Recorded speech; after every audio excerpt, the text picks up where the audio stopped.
Histogram is very powerful tool. The best part about histogram is that it's very easy to create and also easy to interpret. Many Six Sigma professionals use histogram to understand the data distribution. For a layman to understand, histogram is a frequency plot. It will plot the number of times a category appears in a data set. Let's look at creating an histogram using an example. To understand this better, what we did is we tried to create a sample of wages for a random set of employees of a factory. These are about 30 different samples that we've taken of wages of different employees. When we plot these values on a bar graph, what it shows is the individual wages for all of these people who worked in the factory. This is plotted total number of 30 employees that we have. It has plotted 30 lines in the bar graph. So 30 bars that you see, that explains that who's earning how much. With this bar graph, we can easily see that Z is earning the maximum of wages and A is probably earning the lowest of the wages. Apart from that, I don't have any other insights that I could think of. On the other hand, when I plot the frequency of all of these are bins that I've created, which is 10 to 100. Then I have used the formula for frequency of that series towards that given bin, which is F9. And we will then calculate the frequency. Now what this will tell us is that whichever is between that given bin or in that frequency range, it will appear in that. So anything which is less than 20 will appear as a frequency here. So 3 are the total number of employees who are earning less than $20 or 20 as a wage. Similarly, there are 3 people again who are earning less than $30 or 30 as their rate. 40, there are 4 people in total who are less than 40. Now those could be less than 30 as well, less than 20 as well, because these are 40 or less than 40. In order for us to calculate the absolute frequency, what I did is we've done a reduction or the deduction of the values from previous value so that I could gauge the right number of frequency.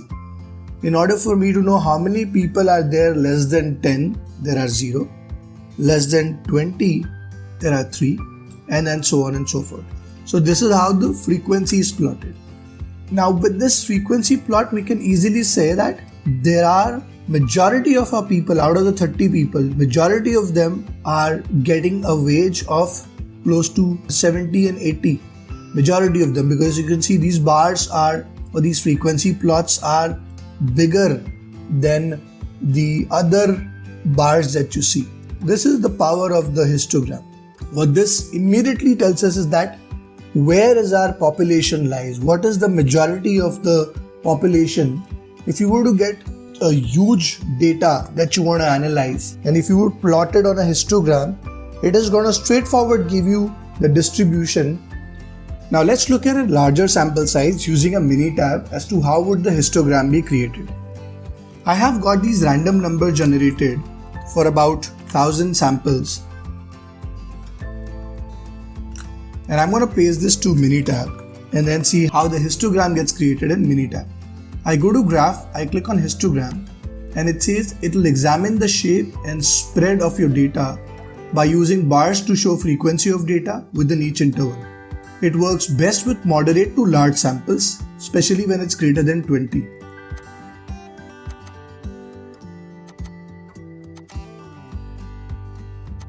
As you can see, when I will plot the numbers for this particular data labels and say give me the numbers of these frequency plots, it will tell me that majority of the population is within this range, which is bin of 70 to 74 and 82 to 86. There is still a significant number of population within 26 to 30 range and 46 to 50 range, and there is some which are in 2 to 6 range as well. So this could be sample of any continuous data. Let's say if this was a salary of few individuals in a country, then what has been the distribution of salaries of individuals. So we can say that there is certain population which is lying towards this range. Majority of the population is earning this much, and there is still a larger set of population that is earning this much. So that's how we read the histogram. It can easily explain the distribution of a population by looking at this spread of the numbers on a histogram plot. During your project journey, during your projects that you will be doing for continuous improvement and Six Sigma projects that you will be doing, you will be required to use histogram very often. This tool will easily help you understand the data distribution. It will help you draw inferences by merely looking at the numbers that are plotted on a histogram. If you've liked the video, please hit the like button and also subscribe to our channel. Thank you so much for watching this video. I'll see you in the next video. Thank you once again.